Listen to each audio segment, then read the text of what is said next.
मेरी आवाज नहीं उठ पाई है लगातार। एक और आप लोगों तक संदेश भेजना चाहता हूं कि आप लोगों ने सीएनटी और एसपीटी का कानून का नाम सुना होगा, जिसके कारण से यहाँ पर हमारी जमीनें संरक्षित रह पाती है, नहीं तो ये लुटेरे उसको भी लूट लेते। ये कानून 1908 में बना था सीएनटी का, और एसपीटी का कानून 1949 में बना था। और आप लोगों के सामाजिक राजनीतिक कार्यकर्ताओं के जेहन में एक बात याद दिलाना चाहता हूं कि पूर्व की सरकार ने उस कानून में संशोधन करने की एक हिमाकत की थी, लेकिन आपने गौर किया होगा कि कैसे खूंटी के इलाके में, झारखंड के अलग अलग इलाकों में सीएनटी कानून के संशोधन के खिलाफ, एसपीटी कानून के संशोधन के खिलाफ एक व्यापक जन आंदोलन हुआ और वो सरकार गिर गई। लेकिन वो कानून क्यों नहीं संशोधित हो पाया, इसके पीछे समझना होगा मेरे साथियों।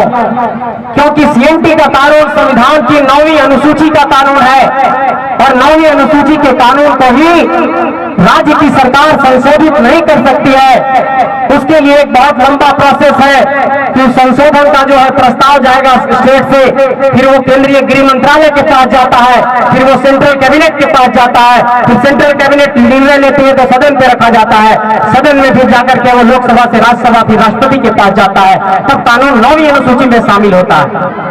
लेकिन इसी बात में मैं एक बात जोड़ना चाहता हूं कि देखिए किस तरीके से साजिश हो रही है। वर्तमान की सरकार ने हालांकि एक कोशिश की कि झारखंड की स्थानीय नीति का जो कानून है उसे 9वीं अनुसूची में शामिल करा दिया जाए, लेकिन आपको याद होगा मेरे साथियों कि राज्यपाल महोदय तक वो गया था और राज्यपाल महोदय ने उसे वापस कर दिया था, और 9वीं अनुसूची में शामिल होने की जो प्रक्रिया है वो आगे नहीं बढ़ पाई। इसलिए मैं ये कहना चाहता हूं कि झारखंड के भीतर जितने भी विरोधी राजनीतिक दल हैं, जो विपक्ष के राजनीतिक दल हैं, और महामहिम राज्यपाल से भी ये संदेश भेजना चाहता हूं बहुत विनम्रता पूर्वक, बहुत आदर पूर्वक, कि झारखंड की अगर 3.25 करोड़ की आबादी झारखंडी अस्मिता के लिए, झारखंडी पहचान के लिए, झारखंडी कला संस्कृति के संरक्षण के लिए, झारखंड के नौकरी के संरक्षण के लिए अगर खतियान आधारित स्थानीय नीति की मांग कर रही है, तो उस विधेयक को आप बार बार लौटाइए नहीं, आप सेंट्रल को भेजिए, सेंट्रल क्या करेगा उस पर फिर देखेंगे। लेकिन मैं ये कहना चाहता हूं मेरे साथियों कि झारखंड में एक बहुत बड़ा सिंडिकेट और एक बहुत बड़ा गिरोह है जो झारखंडी ताकतों के खिलाफ काम करता है। और आपको याद होगा जब 60-40 नियोजन नीति के खिलाफ झारखंड में हम लोग घूम घूम करके विधायकों से समर्थन मांगने गए थे, तो 72 विधायकों ने कहा था कि हाँ हम समर्थन देते हैं, ये 60-40 की नियोजन नीति ठीक नहीं है।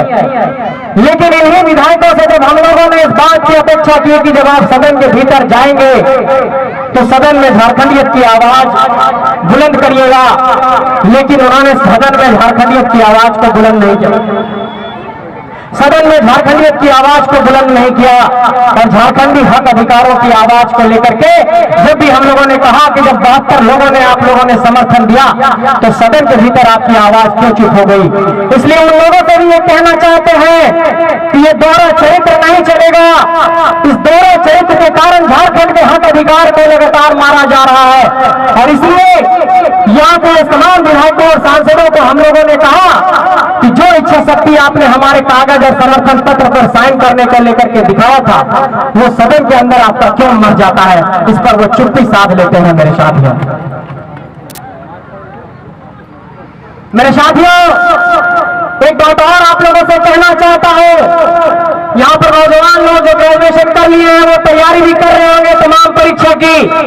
मैं लगातार बिंदुवार सभी बिंदुओं पर आ रहा हूं कि झारखंड में अभी जेएसएससी सीजीएल की नियुक्ति परीक्षा निकली है। कल मेरे पास एक फोन आया था, एक जानकारी के लिए कोई लड़का मुझे पूछ रहा था कि भैया रांची में 30 लाख रुपए में सीजीएल का सीट बिक रहा है क्या। हम बोले बाबू पता तो नहीं है। कि नहीं भैया ऐसा फोन आया कि एग्जाम भी नहीं हुआ है, सीट अभी से ही बुक होना शुरू हो गया है, एडमिट कार्ड का रोल नंबर लोग मांग रहा है, रजिस्ट्रेशन नंबर मांग रहा है। ऐसी चीजें कहीं ना कहीं कुछ झारखंड के भीतर लगातार चल रही हैं, तभी ऐसी खबरें आती हैं। इसलिए मैं ये कहना चाहता हूं कि झारखंड की तमाम नियुक्तियों में, चाहे वो 3rd और 4th ग्रेड की नौकरी का जो भी विज्ञापन है, उसमें झारखंडी नौजवानों को प्राथमिकता मिलनी चाहिए। और ये प्राथमिकता मिलेगी स्थानीय नीति से, नियोजन नीति से। और जब तक नियोजन नीति झारखंड में नहीं बनेगा तब तक ये जितनी नियुक्तियां हो रही है दूसरे लोग झारखंड की नौकरी पर कब्जा कर लेंगे, क्योंकि इस राज्य के भीतर कई ऐसे लोग हैं जो दूसरे जगहों से आए, एक कट्ठा जमीन लेकर के घर बनाए और उन्होंने सेटिंग वेटिंग करके स्थानीय निवासी का प्रमाण पत्र भी बना लिया है। जब हम लोग सरकार से लड़ने गए तो आदरणीय विधानसभा के अध्यक्ष महोदय ने कहा, रविंद्रनाथ महतो जी ने, कि बाबू तुम लोग किस कॉलेज से पढ़ाई काहे किए हो, ये 60-40 नहीं 80-20 है। हम लोगों ने कहा कि अगर आप 80-20 की बात कहते हैं, 90-10 की बात कहते हैं तो उसे कानूनी तौर पर परिभाषित करिए। कानून मुंह से नहीं बनता है, कानून विधानसभा में बनता है। इस तरह से ठगने का काम नहीं चलेगा।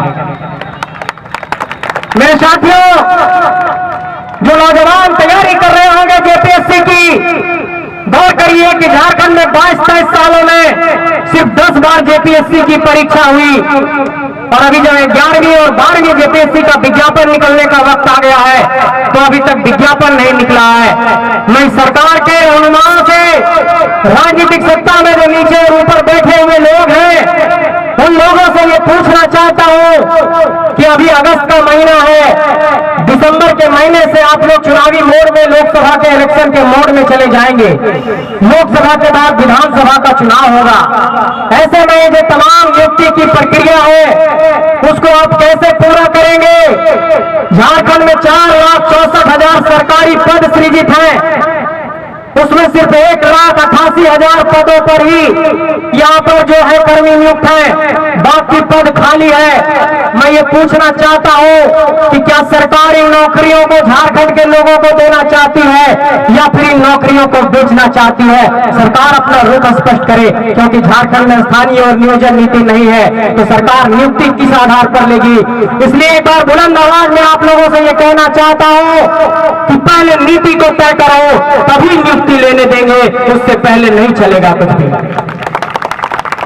मेरे साथियों, ये तो नियुक्ति की बात हो गई है, स्थानीय नीति की बात की।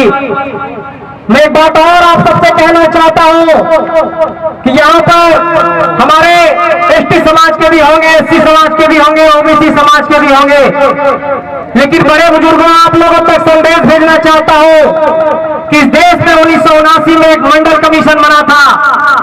1990 में मंडल कमीशन ने अपनी सिफारिशों को सरकार के समक्ष रखा था और मंडल कमीशन ने कहा था कि इस देश में 52% आबादी पिछड़ों की है, इसलिए ओबीसी का आरक्षण 27% होना चाहिए।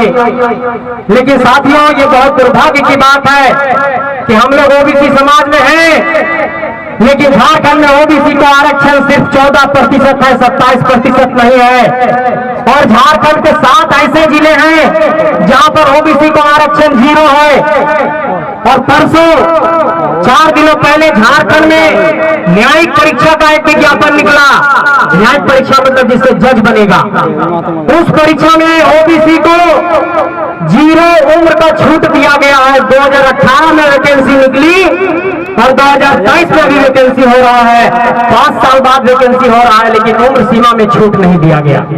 इस तरीके से यहाँ की नौकरियों को भी मारने की कोशिश की जा रही है और सरकार ने 77% आरक्षण का एक विधेयक बनाया था जिसे राज्यपाल के पास भेजा था, जिसमें एसटी, एससी, ओबीसी और ईडब्ल्यूएस को मिलाकर के 77% का रिजर्वेशन था।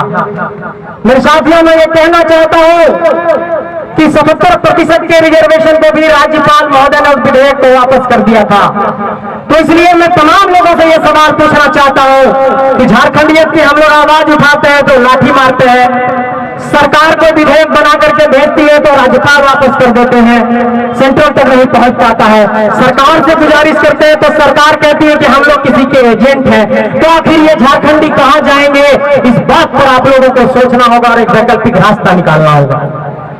साथियों, बातें हैं जमीन के मुद्दे पर, चाहे वो यहाँ चरी में हो, चाहे वो बड़कागांव में हो, चाहे बरही में हो, चाहे बोकारो में हो, चाहे बीएसएल की बात हो, चाहे एनटीपीसी की बात हो, चाहे आम्रपाली की बात हो, चाहे रियारा जमीन की बात हो, चाहे कोडरमा में बांगेटी प्लांट डीवीसी की बात हो, इन जमीनों पर जो अधिग्रहण हुआ